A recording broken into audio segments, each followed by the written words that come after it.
Howdy, Dungeon Master of None listeners. It's the best of year 5. Thank you so much for listening and supporting the show. To start things off, here's the introduction to Rob and my's 3-part series on the history of reactionary thought in tabletop role-playing. To be conservative, then, is to prefer the familiar to the unknown, to prefer the tried to the untried, fact to mystery, the actual to the possible, the limited to the unbounded, the near to the distant, the sufficient to the superabundant, the convenient to the perfect, present laughter to utopian bliss. Michael Joseph Oakeshott.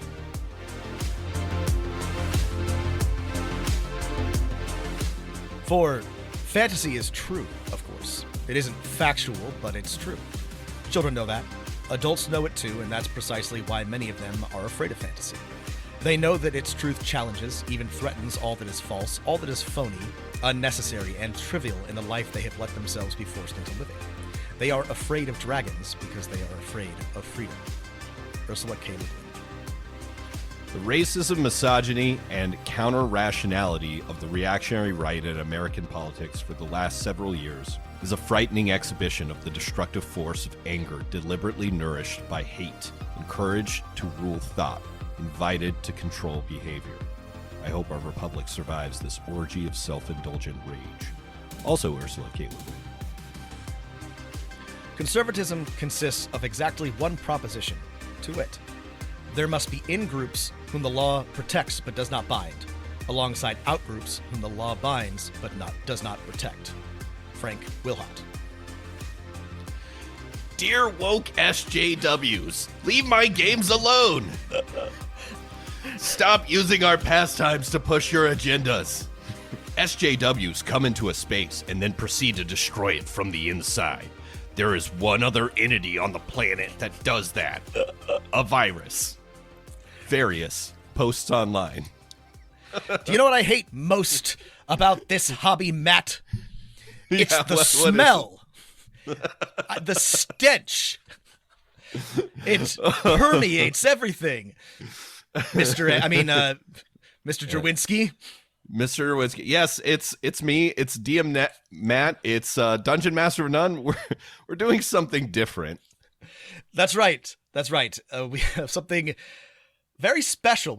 You might even call this a very special episode of Dungeon Master of None, where we're going to talk about, matters of serious importance that are both simultaneously ridiculous and of grave and extreme meaningfulness. Right. We want to give kind of a brief history of the current channels of thought of reactionaries in D&D, because I don't know if they're like peaking or reaching a fevered pitch, but I just feel like I'm noticing them more and more. And as Rob said, it's both kind of hilarious because these people are clowns, but it's also like very serious, and like, you know, lots of people can get hurt. That's the point of reactionary thought. So we're going to try and take these people seriously, but we're not going to avoid dunking on them, if that makes sense. The purpose of this episode is not exclusively to mock the anti-woke reactionary elements of this hobby, but that is a fun bonus. We do want to talk about a little side benefit seriously, because the point is that if, you know, somebody once said that if you allow Nazis into your show, or you allow Nazis into your bar, suddenly you're Nazi bar. Suddenly you're Nazi band. You're Nazi, you're running a Nazi show. Like that's just how it works, right?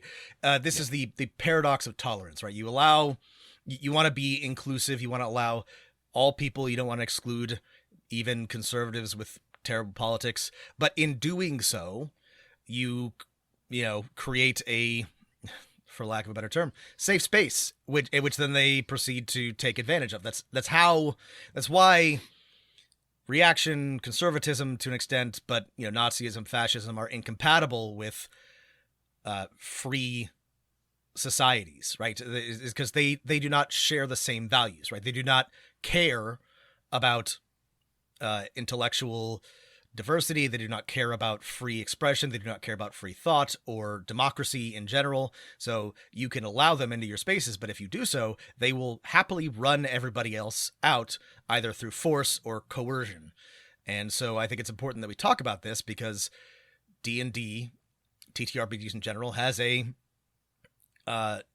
large, vocal, and persistent reactionary element, which I think is losing power and has been for a decade or more, but remains substantial. And I'm not going to name names, but there are people with attachments to this element who are involved at the highest levels of Wizards of the Coast and other TTRPG companies, or who do not see these people as threats. And so I think it's very important that we take this seriously. And Matt has done a lot of work digging into the diseased and poisoned minds of this element of the hobby.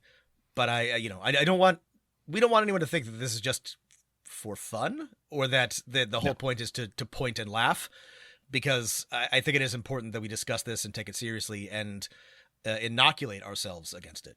So I came to this research problem with, I guess, 3 related questions. So, like, why is the reactionary right sort of getting obsessed with D&D and games and role-playing games? What are people on the far right saying about D&D in the recent past and right now? And, in what ways in this moment are their views evolving and intensifying? And I think, as Rob said, like, there, kind of coming up, there will be maybe some unpleasant views. So just kind of a warning for that. There's a big content warning on this episode, so just be aware. We're not going to pull out the most loathsome things, but in order to discuss this, we have to give space to some pretty awful arguments just to refute and examine them. So just a heads up if that's going to bother you, which it is fine if it does, but that is going to happen. All right, Rob, let's hop into our DeLorean and head back a good 30 plus years. Let's take a quantum leap back to when Quantum Leap was on the air. 1985. Oh. America, 1985, Rob. It's the height of the Satanic Panic. Is not coincidence, not when you have careful documentation, I love this guy. You have careful notes, you have eyewitnesses. For He's instance, our favorite one psychologist. Case, the parents were actually saw their child summon Dungeons and Dragons demons into his room before he killed himself. Another case, the kid thought he had laugh about that. That's not funny. I mean, I assume that is actually a suicide, but what a ridiculous thing to say. We talked about this This was what was on 60 Minutes, right? Yeah, there was a satanic panic. There's people saying, yes, Dungeons & Dragons is causing people to summon demons into their child's bedrooms, right? And let's take a listen to our interview with Justin Alexander and Legal Kimchi on the leaked new version of the open game license. 8 or 9 years, right? Yeah, the 5th edition SRD came out in, I believe, January 2016. So 5th edition came out in late 2014. At the time, they were saying it would be released in 2015, but I'm pretty sure the SRD didn't actually come out till January 2016. So we've been under the new regime for pretty much almost exactly 7 years now. And so I guess we're back to today, where we've been, hearing now for the past 4 or 5 months about 1D&D, and there have been these rumors about the license and that it might change. And until Linda's reporting, we didn't really know whether those were true or not. And now we do. Now we've all read this leaked version. I just want to ask you both some kind of big questions about this. If we had to speculate, why? Just why make this change to a system that seems to be working? Like, D&D is so popular, it's so profitable. Like, why are they reversing course? To me, this is an indication of regime change and people who are coming from a different world. Because you have a new executive team coming in from, Amazon, Microsoft? I think both is the case. Like, different people are from... Yeah, different people from different areas.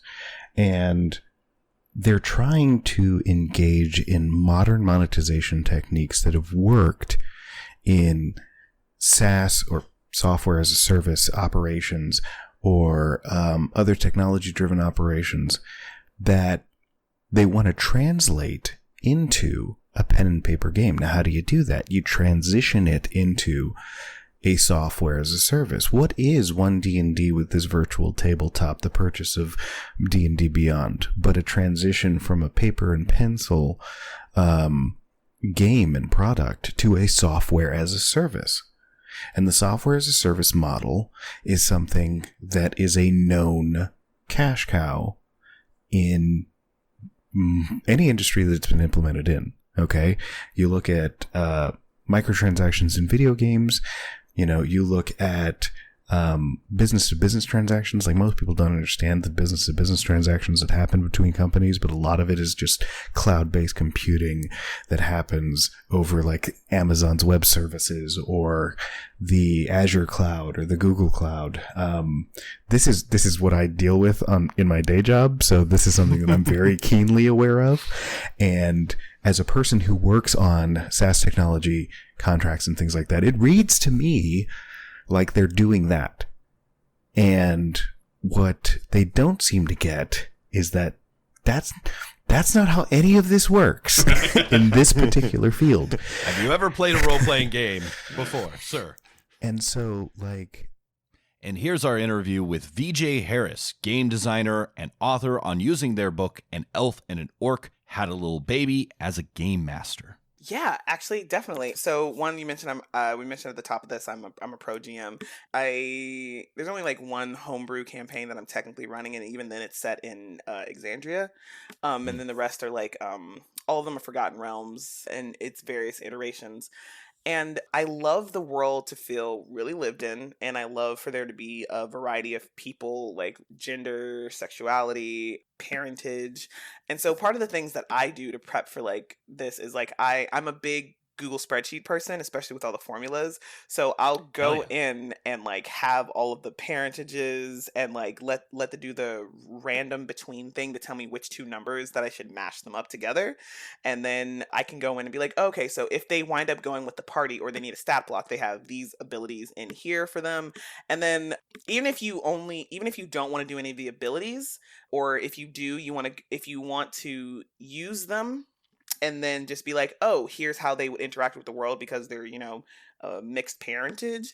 Using a random number generator with all the things that we have makes it really easy to make unique and like visually different than what a lot of people might associate with like standard things. Like when I described like, oh yeah, you see like somebody who appears to have Aarakocra and Warforged ancestry.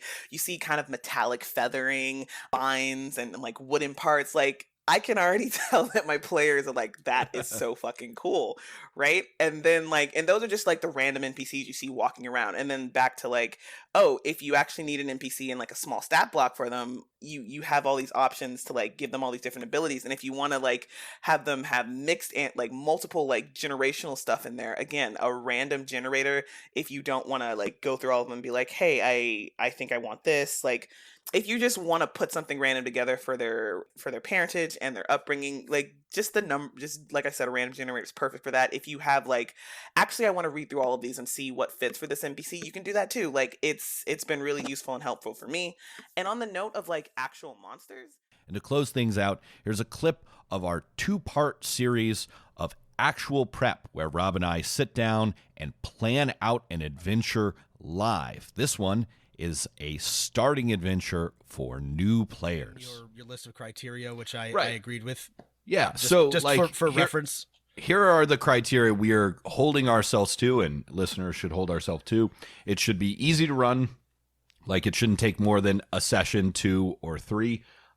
It should have strong elements of fantasy. No fighting, only bandits and goblins. Yep. The objective from basically the first 5 or 10 minutes should be clear to the players. Like, okay, you have to kill this person. You have to rescue this guy. You should have to go and get the doodad. It should involve at least 1 or 2 interesting decisions or debates among players. Should be a little bit of mystery. Nothing like confusing. No Columbo shit, but like, oh, hey, what is this?